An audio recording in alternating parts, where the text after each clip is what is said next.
नबी करीम सल्लल्लाहु अलैहि वसल्लम पर वही का इब्तिदाई दौर अच्छे सच्चे पाकीज़ा ख्वाबों से शुरू हुआ। अब सल्लल्लाहु अलैहि वसल्लम ख्वाब में जो कुछ देखते वो सुबह की रोशनी की तरह सही और सच्चा साबित होता। फिर मनजानिब कुदरत अब सल्लल्लाहु अलैहि वसल्लम तन्हाई पसंद हो गए और अब सल्लल्लाहु अलैहि वसल्लम ने गार हिरा में खलवत नशीनी इख्तियार फरमाई और कई कई दिन और रात वहाँ मुसलसल इबादत और याद इलाही और ज़िक्र व फ़िक्र में मशगूल रहते। जब तक घर आने को दिल ना चाहता तो शाह हमरा लिए हुए वहाँ रहते। तो शाह ख़त्म होने पर ही अहलिया मोहतरमा खदीजा रज़ी अल्लाह अन्हा के पास तशरीफ़ लाते और कुछ तो शाह हमरा लेकर फिर वहाँ जाकर खलवत गुज़ी हो जाते। यही तरीक़ा जारी रहा यहाँ तक कि अब सल्लल्लाहु अलैहि वसल्लम पर हक़ मुनकशिफ़ हो गया और अब सल्लल्लाहु अलैहि वसल्लम गार हिरा ही में क़याम पज़ीर थे कि अचानक जिब्राइल अलैहिस्सलाम अब सल्लल्लाहु अलैहि वसल्लम के पास हाजिर हुए और कहने लगे कि मोहम्मद पढ़ो। अब सल्लल्लाहु अलैहि वसल्लम फरमाते हैं कि मैंने कहा कि मैं पढ़ना नहीं जानता। अब सल्लल्लाहु अलैहि वसल्लम फरमाते हैं कि फ़रिश्ते ने मुझे पकड़कर इतने ज़ोर से भींचा कि मेरी ताकत जवाब दे गई। फिर मुझे छोड़कर कहा कि पढ़ो। मैंने फिर वही जवाब दिया कि मैं पढ़ा हुआ नहीं हूँ। इस फरिश्ते ने मुझको निहायत ही ज़ोर से भींचा कि मुझको सख्त तकलीफ़ महसूस हुई। फिर उसने कहा कि पढ़। मैंने कहा कि मैं पढ़ा हुआ नहीं। फरिश्ते ने तीसरी बार मुझको पकड़ा और तीसरी मर्तबा फिर मुझको भींचा। फिर मुझे छोड़ दिया और कहने लगा कि पढ़ो अपने रब के नाम की मदद से जिसने पैदा किया और इंसान को खून की फटकी से बनाया। पढ़ो और आपका रब बहुत ही मेहरबानियाँ करने वाला है। बस यही आयतें अब सल्लल्लाहु अलैहि वसल्लम जिब्राइल अलैहिस्सलाम से सुनकर इस हाल में गार हिरा से वापस हुए कि अब सल्लल्लाहु अलैहि वसल्लम का दिल इस अनोखे वाक़या से कांप रहा था। अब सल्लल्लाहु अलैहि वसल्लम खदीजा के यहाँ तशरीफ़ लाए और फरमाया कि मुझे कंबल ओढ़ा दो, मुझे कंबल ओढ़ा दो। लोगों ने अब सल्लल्लाहु अलैहि वसल्लम को कंबल ओढ़ा दिया।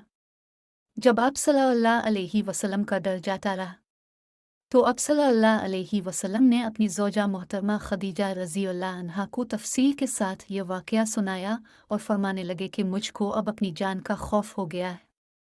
अब सल्लल्लाहु अलैहि वसल्लम की अहलिया मोहतरमा खदीजा रज़ी अल्लाह अन्हा ने अब सल्लल्लाहु अलैहि वसल्लम की ढारस बंधाई और कहा कि आपका ख्याल सही नहीं है।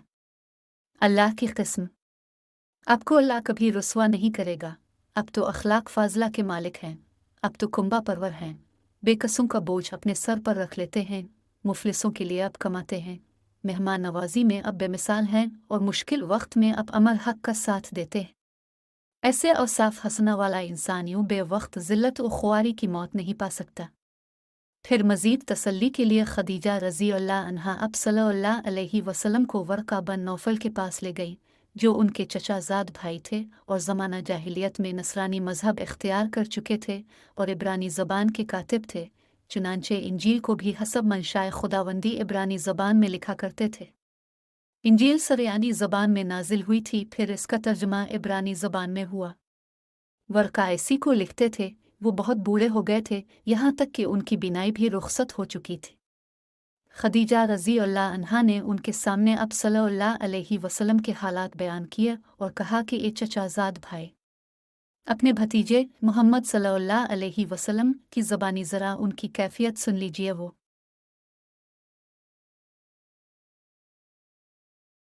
बोले कि भतीजे, अपने जो कुछ देखा है इसकी तफसील सुनाओ।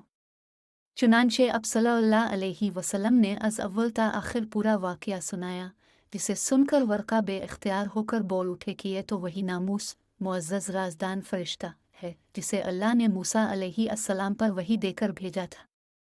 काश मैं आपके इस अहद नबूवत के शुरू होने पर जवान उम्र होता। काश मैं इस वक्त तक जिंदा रहता जबकि आपकी कौम आपको इस शहर से निकाल देगी। रसूलुल्लाह सल्लल्लाहु अलैहि वसल्लम ने ये सुनकर ताज्जुब से पूछा कि क्या वो लोग मुझको निकाल देंगे, हालांकि मैं तो इनमें सादिक व अमीन व मकबूल हूँ। वर्का बोला, हाँ ये सब कुछ सच है, मगर जो शख्स भी आपकी तरह अमर हक लेकर आया लोग उसके दुश्मन ही हो गए हैं। अगर मुझे आपकी नबुव्वत का वो ज़माना मिल जाए तो मैं आपकी पूरी पूरी मदद करूँगा। मगर वर्का कुछ दिनों के बाद इंतकाल कर गए। फिर कुछ अरसा तक वही की आमद मौकूफ़ रही।